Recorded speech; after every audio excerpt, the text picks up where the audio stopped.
Welcome to Eating Disorders in Sport, Understanding the Unique Risk Factors of Athletes.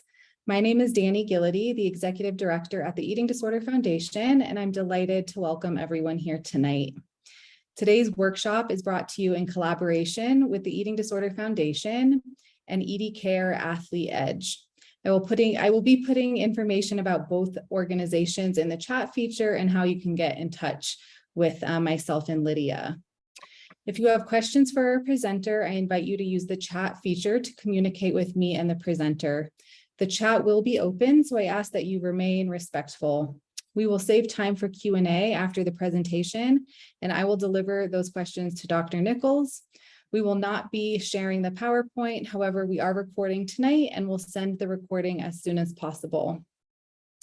A few words about the sponsoring organizations. The Eating Disorder Foundation was founded in 2003 with the mission to be an effective resource in the prevention and elimination of eating disorders through free and accessible education, support, and advocacy. We are a Denver-based nonprofit that is now serving individuals and families both nationally and internationally. And now I'll turn it over to Lydia Rhino, EDCare's new regional outreach representative for Athlete Edge, to share a few words about their program and to introduce our speaker. Thank you, Danny. Good evening, everyone. Like Danny said, my name is Lydia Rhino, and I am the Regional Outreach Representative for Athlete Edge at EDCare, and I have the privilege of introducing you all to Dr. Riley Nickols. Riley Nickols is a counseling and sports psychologist who specializes in treating athletes with eating disorders. Currently, Dr. Nickols is on EDCare's Scientific Advisory Board and is the Program Advisor for Athlete Edge at EDCare, where specialized intensive eating disorder treatment is provided for athletes. Dr. Nickols obtained a MS in sports psychology from Ithaca College and a PhD in counseling psychology from Fordham University. He regularly speaks to athletes, coaches, and sports medicine personnel about issues related to eating disorders, disordered eating, and unbalanced exercise in sport. Additionally, Dr. Nickols consults with eating disorder professionals on best practices for integrating exercise during treatment. Dr. Nickols' research has examined the relationship between self-confidence and anxiety among athletes before and after competition, and is focused on the psychological experiences of athletes returning to competition after experiencing an injury. As I noted, Dr. Nickols is the program advisor for Athlete Edge at EDCare, which provides intensive, compassionate eating disorder treatment from professionals who understand the world of sport and the challenges athletes face. Our unique and sport-specific programming, which includes sport and performance psychology, strength and conditioning, sports nutrition, and sport-focused group therapy, help athletes get back to doing what they love. Our team strongly believes in collaborating with the athlete's family, coaches, athletic trainers, and other sports professionals to ensure athletes return to life and sport feeling confident, hopeful, and healthy. We here at EDCare are so grateful to work alongside Dr. Riley Nickols and the extraordinary work he does for our community. And now I'll turn it over to him for the remainder of the evening.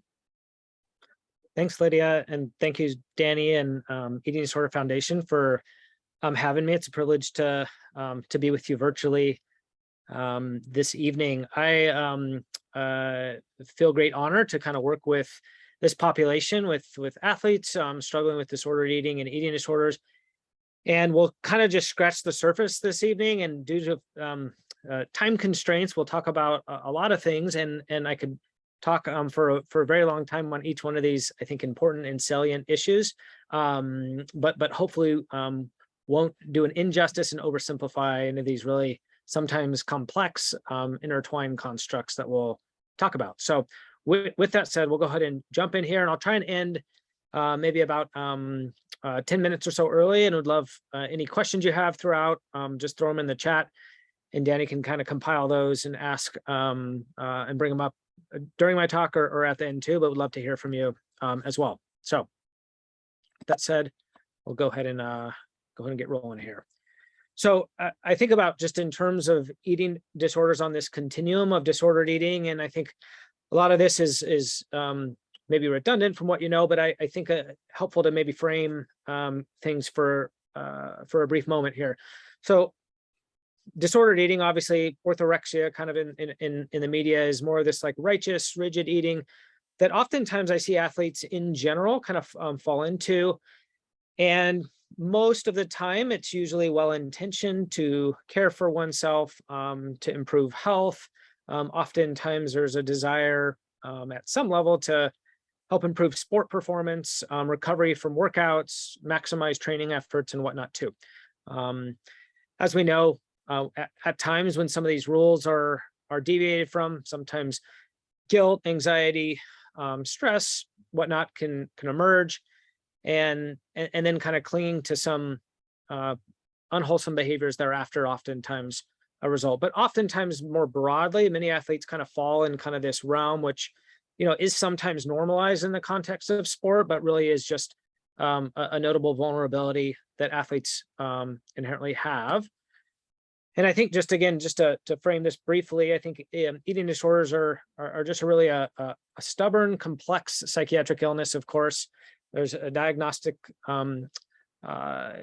diagnostically relevant cues that kind of typify these eating disorders, as you see, but oftentimes are really kind of multifaceted. And there's a biopsychosocial component, which we'll talk about briefly, but oftentimes, as you see, unbalanced, unhealthy exercise is oftentimes a symptom and a feature of an eating disorder. And specifically with an athlete, that can be oftentimes rewarded. Most coaches really love athletes that really put in extra training, are the first to arrive, last to leave for workouts or the gym, getting extra workouts. But oftentimes too, that is really kind of a symptom of the disorder that can really kind of sometimes camouflage itself in the context of sport and can kind of embody this dedicated athlete, when in reality there's more problematic, unwholesome behaviors there as well.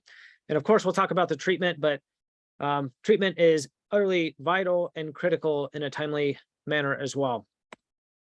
So what they're not, I think eating disorders, of course, you know, there's a lot of myths out there in terms of what they are or what they're not. I think they're simply just not caused unilaterally by coaches or by a sport.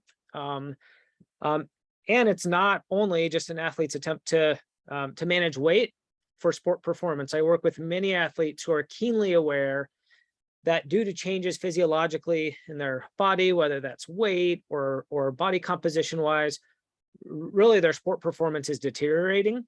And despite that awareness, the illness really persists and or intensifies. So I think it grossly oversimplifies a complex illness by kind of attributing it to it's just an athlete's attempt to perform better in sport. Sometimes that's maybe initially there, but there's oftentimes other more salient, stubborn driving factors there as well. And then I think historically too, having an eating disorder does not inherently mean that an athlete needs to give up sport. I think that was kind of more of an old school belief or mentality that is just not the case. I've seen many athletes return to sport, should that be a desire, and re-engage in sport in a different manner as well. There might need to absolutely be a time where temporarily sport is held and kind of training is modified for treatment's sake to allow healing and change to happen. But that does not inherently mean that that's an athlete's exit out of sport inherently if they do have an eating disorder. So these are just some warning signs. Again, this is not in any means an exhaustive list, but just some warning signs to be mindful of. And for you coaches that are tuning in, or sport providers or parents, I think this, or even teammates, this is I think sometimes helpful. Typically there is, you know, oftentimes a greater attention to food or talk or comments about one's body. Sometimes there's oftentimes kind of guilt associated with taking days off from training. Oftentimes there's just like isolation and pulling away from others. I struggle to even think of a case over the last 10, 15 years that I've seen where an athlete describes kind of relationships with others, their family, or teammates, as being more connected than it has ever been in the context of an eating disorder. There's oftentimes kind of a distance and an isolation there as well. Sometimes performance decrements in school, work, or sport happen. However, I'm immensely struck each and every day at how tremendously resilient the human brain and body are. and despite being quite ill and compromised, can uphold a tremendous amount of responsibilities well, academically, athletically, and whatnot too. Work with lots of 4.0 valedictorians, very high achieving, but also too, that is not inherently just indicative of wellness and health. So performance decrements might happen, injuries could happen, but due to the body's resiliency, that doesn't always happen immediately. At some point, those are almost all of the time inevitable, but like I said, I've seen individuals kind of hold on and seemingly uphold a pretty high level of performance across the board in life quite well. So these are just some of the warning signs. Again, not an exhaustive list, but just to be mindful and aware of these. I think for whatever your role is kind of in life supporting an athlete, or if you're an athlete yourself, I think it's really important to say something. And I recognize that sounds very basic, but I've been struck working in intensive treatment over the years, and athletes come in and are noticeably compromised in many ways. And oftentimes I'll say, yeah, no one said anything. And I think it was initially surprising to me, but also kind of understanding that oftentimes people maybe don't say something because they're concerned and don't want to like overstep or say the wrong thing. I also think in life, our silence communicates an awful lot as well when we're silent about anything. And I think when we're aware that problems are present in an athlete's life, whether that's their mood or just behaviorally, and we don't say anything, it communicates either that we don't care, or that what is going on is really not a big deal, or not of concern. And of course, that's not the case. And so I do think kind of urge you all to appropriately say something. And I will say that I think meeting individually is needed. Big interventions really are disadvantageous and pretty destructive. When a big group of people maybe comes in and addresses their concerns collectively, I think that really puts an athlete, understandably so, kind of on the defense. I think coming from a place of love and care and concern is always a good recommendation. And avoiding kind of labels as well is oftentimes just good practice. Also, and of course, simple solutions too are really not helpful. But I think saying something and then doing so in a thoughtful, loving and appropriate manner is just of paramount importance initially to address these concerns.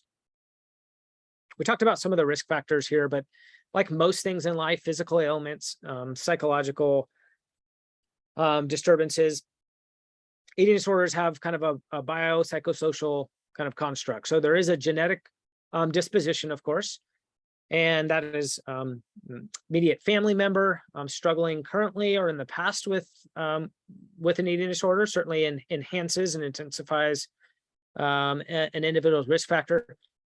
Temperament is also one too, and I try to be careful to not overgeneralize any subpopulation, because I don't think that's always accurate. However, I'll do so for the athletes that I've seen over the years and currently that are on my caseload. And the temperament of most athletes that I have worked with historically and currently is one that is extremely high achieving, very driven, motivated, committed. Perfectionism is utterly off the charts. And in addition to that, there's also an extremely high degree of self-criticalness and self-punitiveness. And oftentimes, unfortunately, many of the athletes I work with lack patience and compassion towards themselves. So that's kind of like a common temperament, I think, with most eating disorders, especially with athletes eating disorders that I work with as well. So we have the genetic component, the temperament, and then the environment too. Most things can either cause these underlying kind of risk factors and vulnerabilities to remain dormant or to manifest as well. So given the right environment and situations, some of these risk factors can really manifest themselves too. As I mentioned previously, I think sport in of itself does not cause solely eating disorders. There are sometimes aspects of sport that really can intensify or exacerbate an underlying or pre-existing eating disorder as well. And as we mentioned too, some of the participation in sport can really murky the waters and muddy just in terms of identification of the eating disorders when one is present. when problems arise, and there's a really fine line and overlap between disordered athlete and dedicated athlete too, that really kind of complicate the identification of when some of these problems arise, which of course in turn delays timely targeted treatment thereafter. So these are just some of the prevalence rates, and some of these numbers are all over the map, but for this sake, I just included them here for some studies over the years. And bottom line is, and I think some of these numbers vary based on how some of these were self-report measures, and as we know, with self-report measures, there's some error, some biases, and underreporting. Of course, athletes are pretty smart and recognize in pre-performance examinations that may be taken at the beginning of the school year if they play college, that if I answer certain ways on these questions, I know I'm probably going to get flagged. And so sometimes that there's honest and forthrightness, and other times not so much. So, but regardless, I think bottom line is that eating disorders absolutely do exist in the context of sport. And certain sports certainly do have a higher prevalence rate for eating disorders. More of the aesthetic sports, more of the so gymnastics, figure skating, and more of the endurance or lean sports, running, cycling, and whatnot as well. With that said, though, sports transcends genders, transcends sport, and there's really not a sport that is immune to this as well. We've also seen that as the prevalence rates of eating disorders kind of universally amongst athletes has been shown to be higher than non-athletes. And then also too, in sport, as competition level increases, the prevalence rates of disordered eating disorders has also been shown to increase too. And you can kind of make guesses as to why that might be, with inherent pressures, or competition level increasing as the competition level increase, but that's what the data shows as well. Male identified athletes also are not, of course, immune to.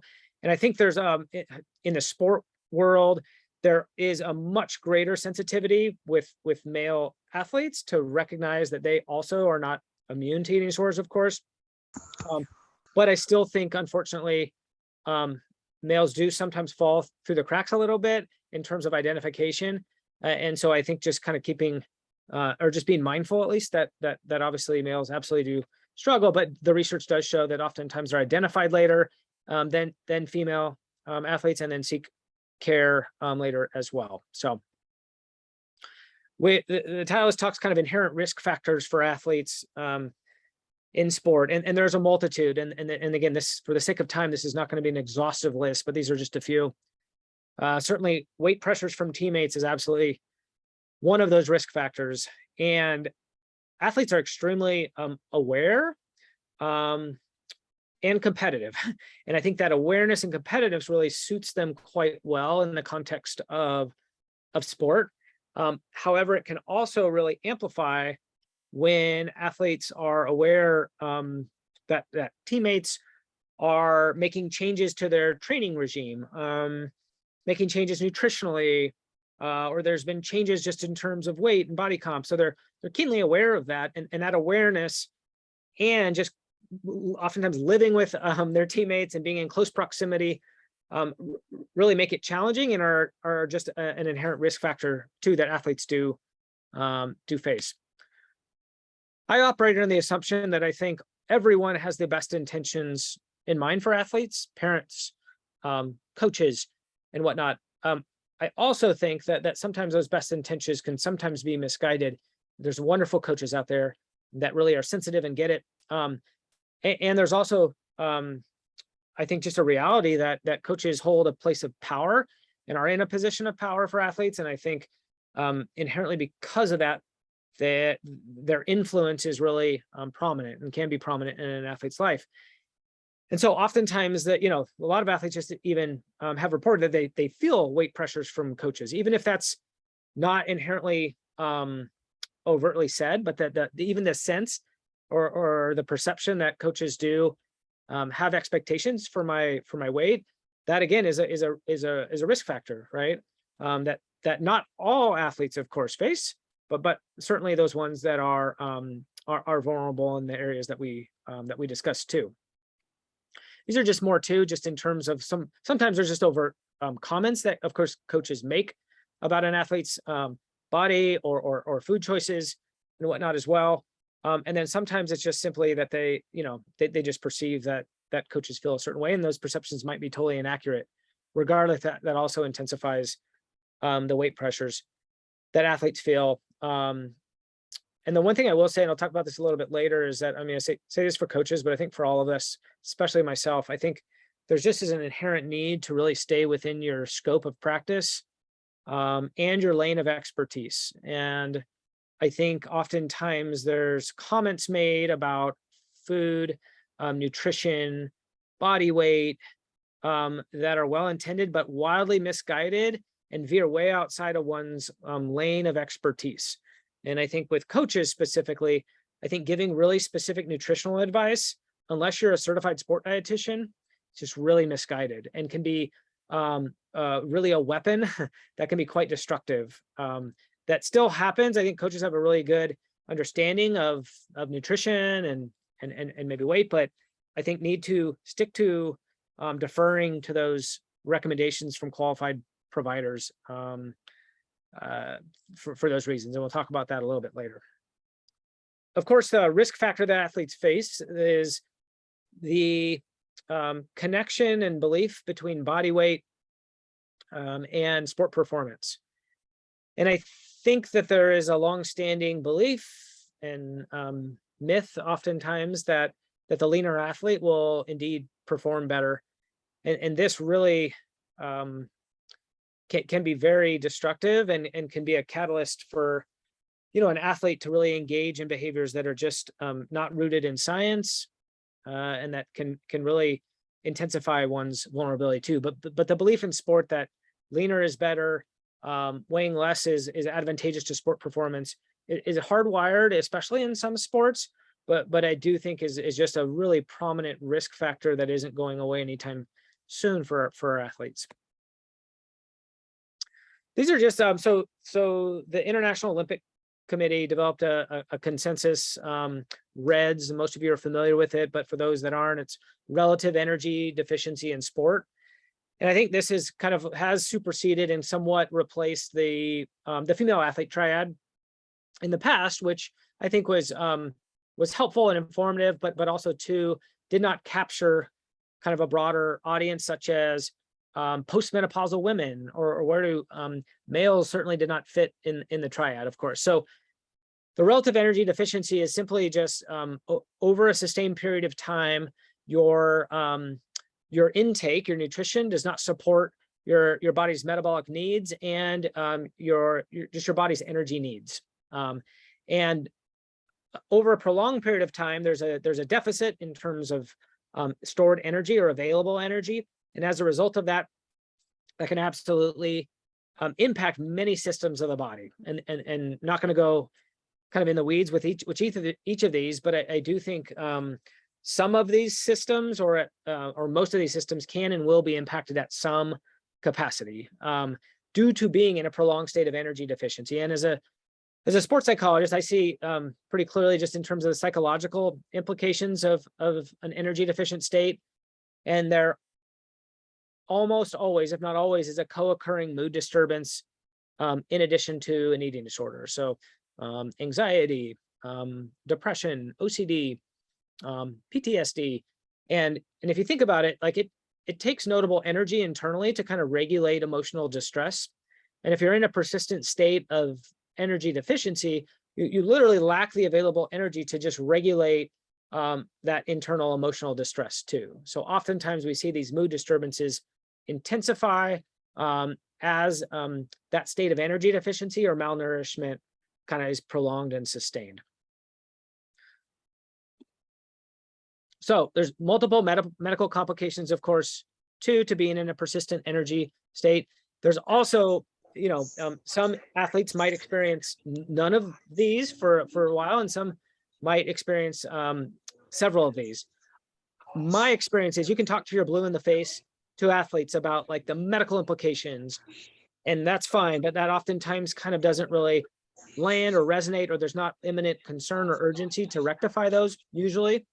And so as a result of that, there is this this slide, I think, is a little bit more helpful, kind of captures the attention athletes a little bit more, and this kind of shows performance implications too as a result of being or operating or playing in a state of energy deficiency.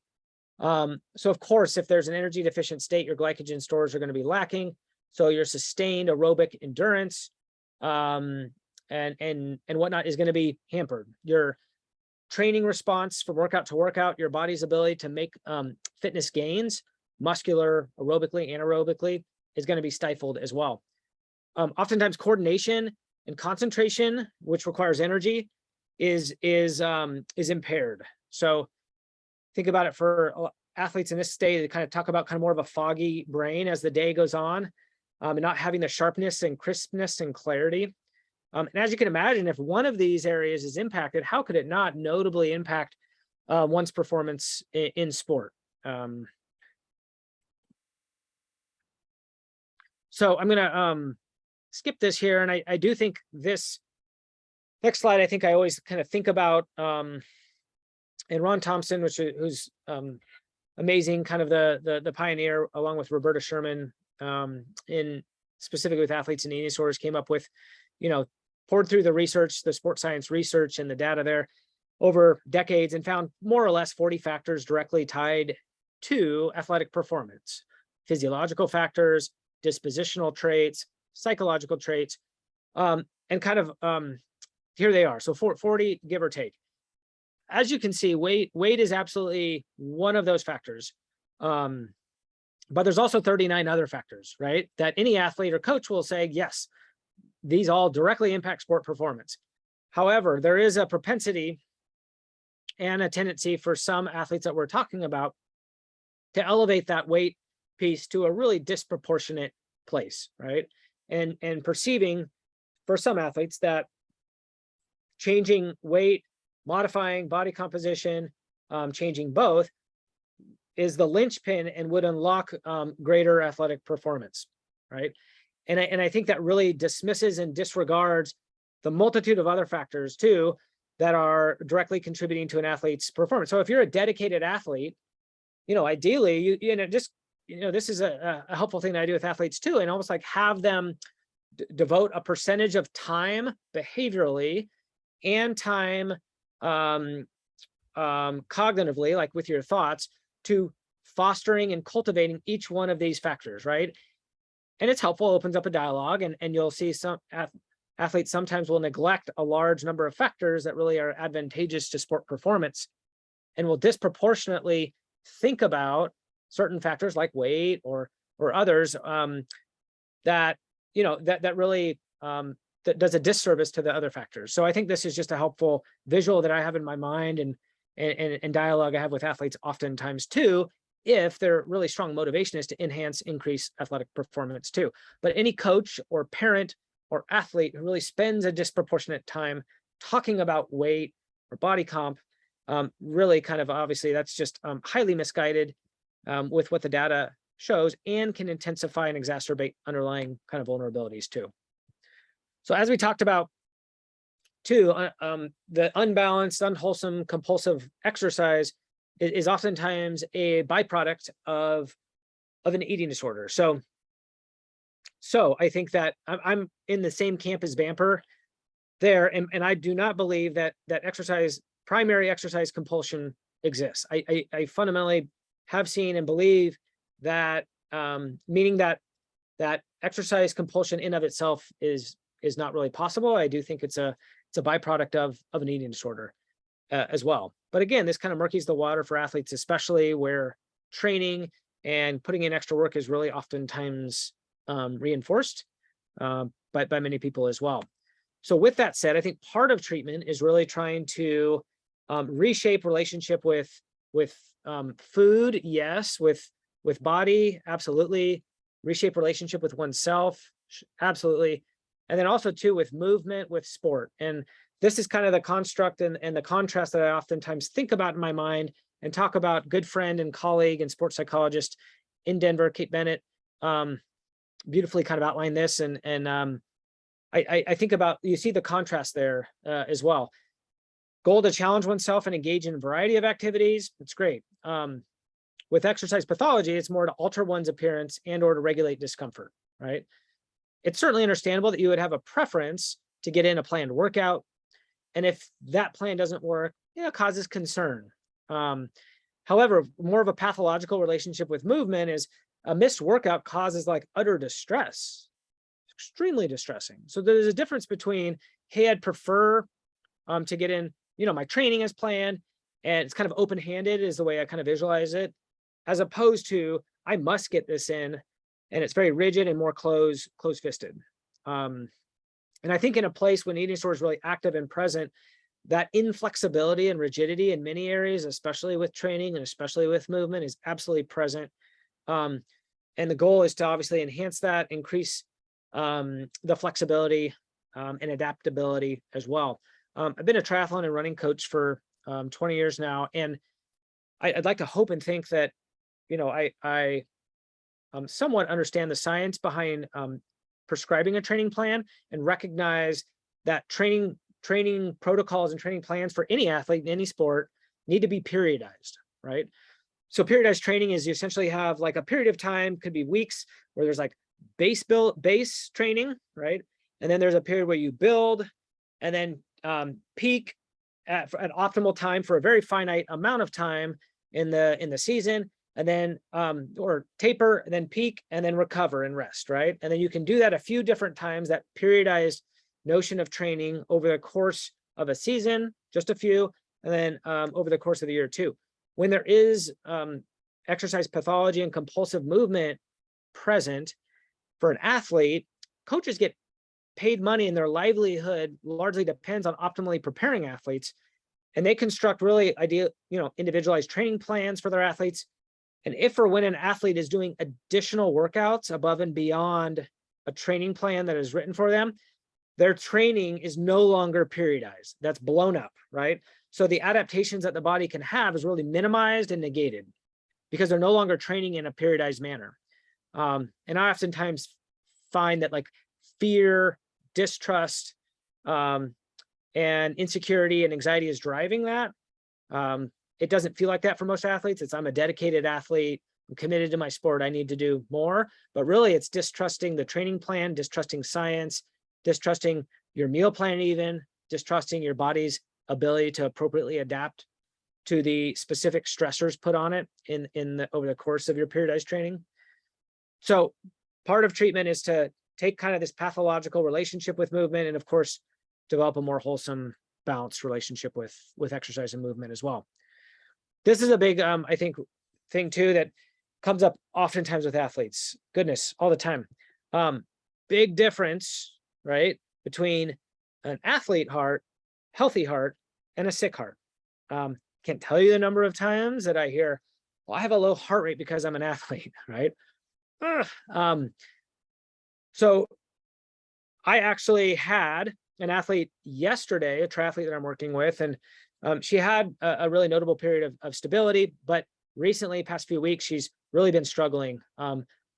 Really excessive compulsive movement. She's restricting as well. Hasn't gone in to see the doctor, which as an outpatient provider, that's wildly scary and needs to happen. To get vitals checked because her weight is dropping. And I was in session yesterday with her and she's tethered to her Garmin watch like most athletes are these days. And just in session, I was like, hey, would you do me a favor? And what is your heart rate right now? And we were in session and about 30 minutes in and she said 45. I said, wow, that's concerning. She's like, why? That's not that bad. And I said, no, that's actually really problematic. And this next slide, I think supports that. I think it actually studies show and have shown that it's actually very, very rare for an athlete's resting heart rate, so at rest, to be below 50. However, this is normalized in the context of sport and normalized amongst athletes in a pretty notable state of energy deficiency. If I have a low heart rate because I'm an athlete, a big difference between an athlete's heart that's in energy balance or surplus being around 50, and oftentimes, again, it's quite rare to drop below 50, and then being below 50 because your body does not have enough available energy to literally sustain a normal beat per minute, number of beats a minute, right? But it can camouflage and couch itself as, well, this is an athlete's heart because I have a low heart rate. And there's also kind of cardiologists too. Again, there's great cardiologists out there athletes go to, and they will give that, they will say that to an athlete or primary care doctor. Well, it's because you're a swimmer. Well, it's because you're a runner. And it really is maddening. As providers, we want to bang our heads against the wall. And I think, unfortunately, it's very well accomplished physicians sometimes that just lack the training and experience to these nuances. Doctors that I work with cited this study. I haven't been able to find it, but they, if you can take a guess at the average number, according to the doctors that I work with, and they were all in agreement, the average amount of time that that a typical United States med student spends in med school and in their training, specifically on eating disorders, right, in their training. Take a guess. And the number is 13 minutes. 13 minutes. So again, it's not due to lack of kind of willingness, but just like training and sensitivity, and these really important providers, and sometimes can really give misguided messaging too. So you, wherever your role is as a parent, coach, dietitian, whatever it might be, I think just being mindful of the distinct differences between athlete's heart and sick heart here as well. I think about eating disorder as a metabolic injury. And this is the verbiage that I oftentimes use for athletes regularly. Athletes are keenly aware of physical injuries, take great efforts to minimize, avoid physical injury for obvious reasons. But I think I really think about eating disorders as a metabolic injury. And similar to a physical injury, if you return to play, return to training, return to your sport after a physical injury prematurely, the risk of re-injury goes through the roof, right? Or you're too aggressive in your training and return back. Of course, the risk of re-injury goes through the roof. The same goes for eating disorders as well. And I think unintentionally, sometimes individuals are brought back to sport or reintroduce their training in an overly aggressive way. And that really just intensifies kind of the risks there too. I think from a reintegrating back from a training standpoint, and this is the area that I get asked and consulted on and join cases most about what that looks like and what considerations. But I do think framing it as this is an injury, and it helps inform kind of how to reintegrate back in a safe and appropriate way. Thankfully, the NCAA recognizes eating disorder treatment and a need for treatment this similarly as they would for a physical injury, in that they grant medical waivers and medical red shirts for athletes needing eating disorder treatment, just in the same way they would grant a medical red shirt for a torn ACL. So, which is wonderful. It encourages people to get athletes get the help that they need, and preserves eligibility too, which most college athletes are keenly aware of and concerned about as well. So I think similar to an injury, like most physical injuries, there needs to be space to kind of grieve temporary loss of sport. I think as providers, there's kind of like sometimes this is glossed over, and I think a missed opportunity to kind of allow an athlete to process what it's like to be pulled from sport and not be with their teammates, and potentially feel more lonely and isolated and disconnected. I think about eating disorders as being the tendonitis of physical injuries. For those of you who have had tendonitis, and I have had the privilege of myself, it's just a nagging injury, and it can flare up unexpectedly, if and when, especially, you're not caring for it, monitoring it. I think eating disorders are exactly the same way. It's kind of a long-term kind of issue that needs kind of timely, targeted, consistent support, monitoring as well. And of course, there's uncertainty about regaining prior level of performance that athletes in treatment for eating disorders at any level of care just inherently have. And I just think these are natural. It'd be weird if there wasn't. And especially if there's disruptions to their training, if there's differences to how they're eating, if there's changes that need to happen in terms of weight and body composition, naturally these kick up just lots of worries and fears about regaining a level of performance that they maybe previously had too. So I think it just needs to be sensitivity around these areas. I think is just really needed. I could go on and talk on this for long periods of time. So I'm going to really blow through this very quickly. So I apologize for that. But I think the return to play protocols are so important for anybody who has touch points with athletes to be keenly aware of, and where the resources exist to kind of guide these recommendations that are so important to be done in a caring and thoughtful and informed way. I think partial clearance, return to sport training, really depends foundationally on medical stability. So you don't know what you don't know. And if you're not monitoring and assessing medical stability, you don't know if an athlete is medically stable or not. And most people aren't taking like their vitals and heart rate regularly. And so you just don't know. I had another triathlete that I'm working with and a dancer as well right now who are in intensive treatment, needed to step up levels of care.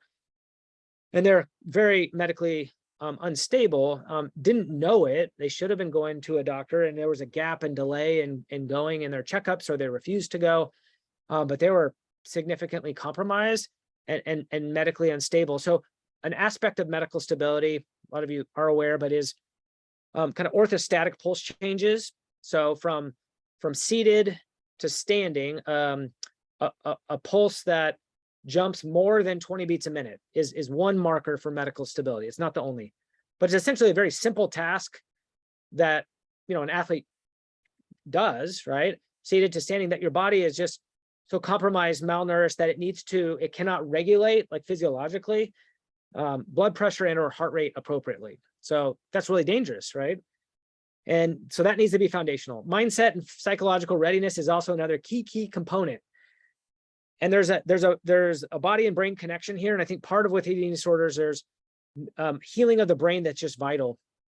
And I think as a psychologist, you're trying to suss that out, and a mental health provider, you need to have input to that. And you can tell, I think, when a brain needs to heal more, when there's this pressuredness of, can I return to the pool and swim today? What about today? Tomorrow, Saturday. There's like this pressuredness and asking. And I think it really just shows, yeah, not now. Brain needs to heal more. And the timing in which to reintegrate that is really key. And of course, supervision response, like anything, is really key. Challenging to do in the outpatient setting, but really just vital and needed to see the response. So treatment's vital. Of course, without treatment, deterioration psychologically, medically, and whatnot is inevitable. Performance will eventually deteriorate, which increases kind of the reliance and function of the disorder to mitigate that. And then, of course, kind of that isolation is really present as well. It takes a village. And I know for those of us treating eating disorders, we know that the multidisciplinary treatment team, the bottom three kind of bubbles there are unique, more unique considerations specifically for athletes at some level, need to be involved at some level, might be involved at some level, but just additional people. And the communication amongst everyone is really vital and key. And just because an athlete signs a release of information, oftentimes there's, rightly so, fears and concern of like, what will coach think? And I think being really thoughtful, if you're a provider, and specific as to what will be communicated to coach or someone else, or parents, and the some information, but the most minimal information needed is really best. And I think as a coach, if you're a coach on the call, and I think recognizing you care for the athlete, but also too, for confidentiality's sake, aspects and things in treatment sometimes, are best discussed amongst the athlete specifically, or with the treatment team, and are not privy, for everyone to know. I think the other piece here too, in terms of providing care, is who is overseeing the return to play and exercise prescription and modification of training. So you need to identify somebody. And if that's not somebody on your treatment team or in-house in athletics, then you need to bring somebody in as a consultant on the team too, because I think that is really, really vital, key piece of an athlete's care too. So I am founder of Mind Body Endurance. We're kind of an outpatient in person, but we're all scattered across the country. And we provide virtual care every day as well. Have sports psychologists, mental health providers, and registered sport dietitians that specialize in treating athletes and eating disorders. And I say that just because I think we're happy to be a resource. And even if that's connecting you with someone on our team, we're licensed in over 37 states to provide care, or somebody kind of close geographically. So if we can ever be a resource, we're really passionate. And there's a small contingency of providers that we feel passionately that, and I know Athlete Edge at EDCare does too, that really specialized care for athletes with eating disorders is so important. Having a provider that really understands your identity as an athlete, the importance of sport, but also is really robustly trained as an eating disorder expert, an eating disorder provider is really important. And having both is of paramount importance. And there's a small contingency across the country of providers that have that dual training. And so we think it's really just important and advantageous if there is an athlete struggling in this way, that they're connected with a treatment team that has this knowledge, experience as well. So we, of course, have individual sessions virtually and in person, across the country, but we also provide workshops to coaches and athletic personnel and eating disorder providers as well quite regularly. And we give feedback on protocols that are existing, eating disorder protocols for colleges or sport governing bodies, and feedback as well. We consult oftentimes on cases. That's something that we feel passionate about. These cases are never easy. They're always challenging. And I think kicking them around, with others is something that we enjoy doing and we're happy to do too. So if we can be a resource for that, we also provide supervision, like I said, referrals. And then starting in the fall here, we're excited to launch about 6 or so outpatient groups specifically for athletes that are all virtual. And you can contact me if you're interested, but over the years, we've had a lot of athletes kind of express desire for such groups. And we're doing an athlete eating disorder process groups, meal support groups. We're doing a mindfulness acceptance and commitment therapy group, and a couple others, psychological skills group for athlete too. So all that to say that if we can be a resource, please reach out as well. And this is at the outpatient level of care, of course. And most people would like to address things in an outpatient level of care. However, this illness is quite stubborn and really can exacerbate and intensify quickly. And I think it's important to know that is why a higher level of care exists. That's why intensive eating disorder treatment facilities such as EDCare are there, is to provide more support. And I do think when there is a lack of progress, when there's no progress, a lack of progress, or a deterioration of symptoms, a higher level of care and more support is needed. And that's oftentimes where intensive eating disorder treatment comes in. So I think that EDCare and other facilities do confidential assessments, consult oftentimes with the athlete's sport family when appropriate and when needed, and kind of facilitate kind of an assessment and treatment as well. And I do think entering into treatment, and I've just got a couple of slides left, and I'd love to hear any thoughts or comments you have, but I think entering into treatment, yes, medical complications are addressed comprehensively, as well as kind of psychiatric comorbidities as well, and really targeted in a very systematic, supportive, loving, evidence-based manner as well. So part of treatment, yes, restoring energy balance, of course, determining energy needs, ideal goal weight, yes, but also too, I think expanding self-worth and enhancing one's identity outside the context of eating disorder and sport is really just part of my work that I work on a daily basis with athletes. There's a lot of myth busting, so challenging just inaccurate beliefs not rooted in science about weight body comp, and then developing a more wholesome relationship with self, body, and sport training. Athlete Edge at EDCare is really, I'm very passionate and fortunate and just privileged to be connected with such a competent group of providers. Dr. Lindsay Landgrebe is also going to be joining from University of Iowa in a few weeks. So she's going to be another mental health provider as well. And really just a powerhouse group of people that really are former athletes themselves, some currently, but really have kind of the training and skill set to work with athletes in combination with eating disorders as well. And I think we just finished putting together a nice new wonderful gym as well in-house, and we've had one kind of offsite, but we're excited at the gym on premise now and integrate movement and training appropriately in a thoughtful way, and in a supported way too, with a certified strength and conditioning coach, Brandon, and with processing before, during, after as well, to support that. So there's an opportunity for athletes to kind of practice and re-engage potentially in movement and training in a way that maybe was not possible at a lower level of care. And then, of course, kind of the sport family is really leveraged, I think, in the context of treatment as well, and leaned upon and communicated with appropriately during treatment, and of course to facilitate kind of a step down to a lower level of care as well. And that is fast and furious wraps up kind of my thoughts. That's my contact information there, and you're more than welcome to contact me in whatever way I might be of help, but happy to hear or read your thoughts or questions you might have. Yeah, thank you so much. That was a full presentation with so much amazing information. So thank you for packing all of that in. We had a bunch of questions come in. You're happy to, like, if you want to look through them, but I can just start giving you some also. One question that came at the very beginning is, what is anti-gravitational sport? What is I think those are like the jumping sports. I know that's kind of a strange, but like I think that's high jumping, long jumping, triple jump is my understanding. Perfect. I think that study was in the UK or someone abroad. So I know that word is a little, yeah. Yeah. Okay, perfect.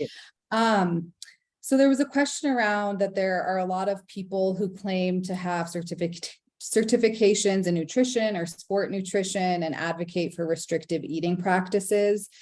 And I think people are just wondering, how can we find providers who are doing this work correctly with intention around not being restrictive? And if you have tips on how we can kind of manage through all the providers out there that are offering services. That's a wonderful question. Trying to condense my thoughts here. So I do think that yes, kind of training and qualifications really matter. And in my opinion, I feel strongly that dietitians have a more rigorous training load supervision than potentially like a nutritionist. Not to say I'm sure there are some really good nutritionists out there, but I think a certified dietitian is, I think, the kind of gold standard. And I think if you're talking about a sport dietitian, that would be a CSSD, certified specialist in sport dietetics. And then kind of the combination in the Mecca is more of kind of like some standard of excellence with eating disorder training, and certifications aren't everything. I know some wonderful people who aren't certified, but one of the most recognizable certification is the through the IADEP, so the International Academy of Eating Disorder Professionals, and that for a dietitian is like the SEEDS kind of acronym. But you can go on IADEP's kind of website and search for SEEDS certified dietitians, which just shows some rigor to that. But I do think ideally sport dietitian, but also too more the messaging, less about the certification, but more the messaging of all foods can fit, kind of the Hayes health at every size. There's not good foods or bad foods. So deconstructing kind of the morality around foods is absolutely the dietitians that I align with and refer to. And that's not always the case sometimes with sport dietitians who are all about fuel and performing, and let's and that's okay for some athletes, but I think for the messaging can really land in a misguided way for athletes kind of struggling in this way. And there just needs to be that sensitivity and attunement in a different way, and even just with the language that is used to describe and talk about food. Yeah. Perfect. Thank you for that. So how would you approach a conversation with an athlete you believe is struggling with an eating disorder? I know you kind of touched on it at the beginning, but if you can give us kind of like a few key starter points on how we can maybe get the conversation going. Yeah, it's a great question. So I think I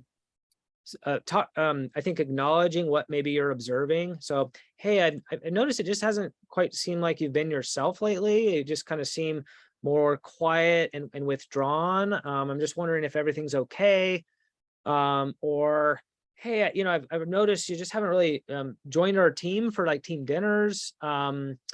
Or I've seen you at the at the gym or out running, quite a lot, and did so the other night, late at night, and just kind of concerning, to me for a few reasons. So I think kind of acknowledging maybe behaviors that you're maybe observing or mood states or dispositions that are just different than what of that athlete, I think is a good kind of entry point without trying to slap a label on or accuse them of something, but just as an entry point. I'm concerned about you for these reasons, and I've noticed these differences and changes, and just kind of leave that there, and offer to, of course, be a resource to connect to someone to talk maybe more about or evaluate things a little bit more.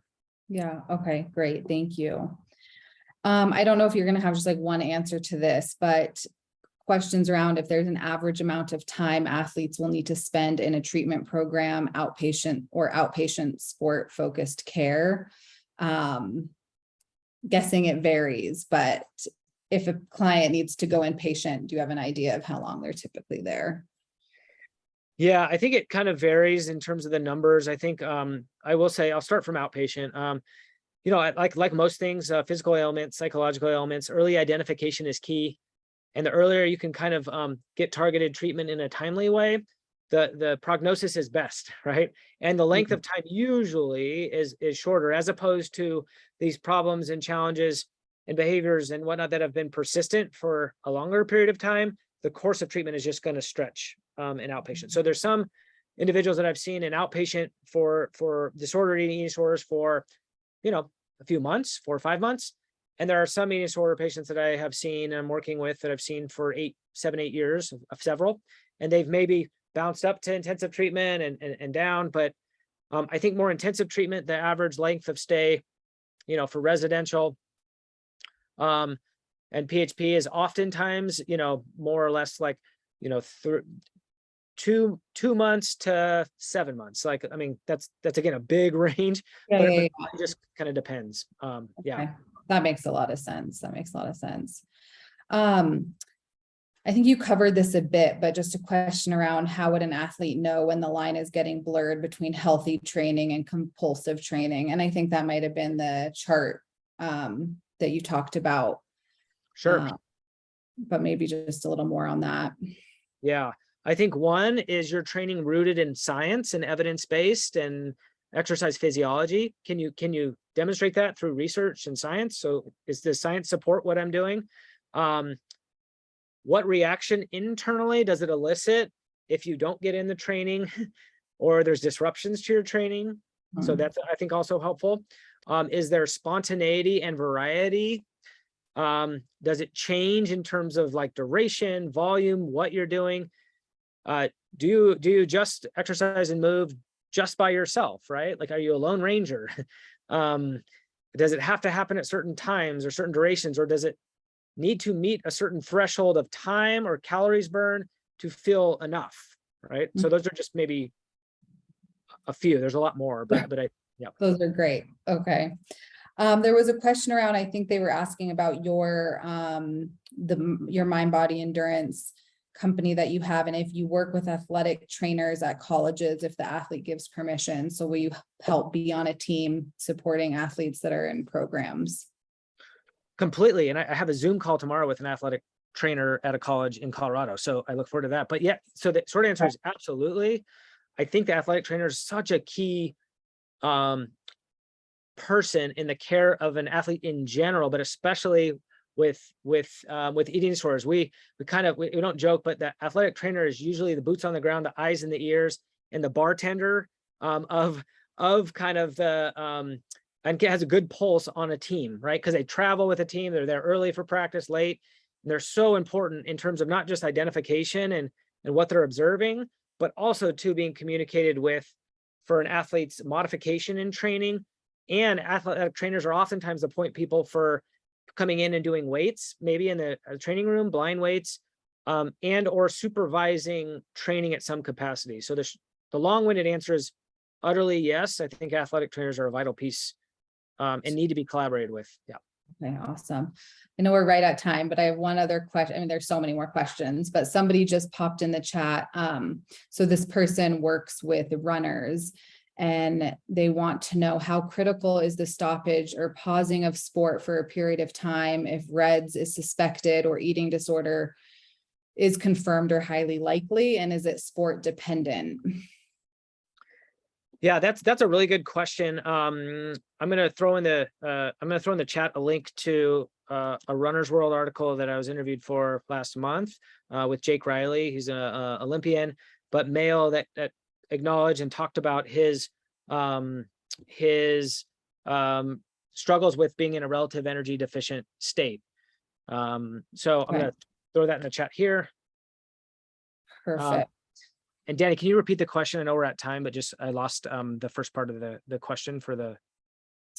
Yeah. So how critical is the stoppage or pausing of sport for a period of time if REDS is suspected or an eating disorder is confirmed or highly likely?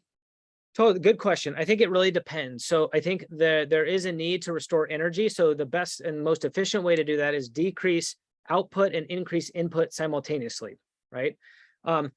That can be done with still resuming training if it's medically safe, if it's clinically appropriate, but oftentimes just makes the whole process a lot slower. So I think oftentimes it can be done, but that input needs to be increased, but usually the output needs to be modified pretty notably or halted altogether for a period of time just to facilitate the restoration of energy. So. Okay. One other question just about a study. If you're aware of any studies specifically around elite athletes who had eating disorders during competitive years and continue ED behaviors decades after, I don't know, does that make? Anecdotally, I absolutely, yes. Like that is the transition out of sport for a lot of athletes or competitive sport is just challenging and difficult for many reasons from an identity standpoint. But sometimes too, sport can be protective, actually, I think for many reasons, for a health, wellness, but also eating disorder. Some athletes, it's actually really protective because they know they need to care for themselves, prioritize it. And when they don't have sport or retire from sport, it actually can intensify that vulnerability too. And so unfortunately, yes, for some athletes and some master's level athletes I work with, that the intensification of or resumption of symptoms that were maybe dormant for a while after retirement of sport, competitive sport, really is challenging. So, okay. Well, we'll leave it at that. Thank you so much for your time, for your knowledge, for your expertise, for your passion, all of it. We're really grateful. And for those of you, if we didn't get to your questions, please email myself or Lydia, and we'll be happy to answer them offline. But we just want to thank you all for being here tonight. And this will be a series. We'll be doing another event with EDCare and Lydia and her team in the next 2 or 3 months or so. So keep an eye out for that. Okay. Thank you all so much. Thanks for having me. Thank you.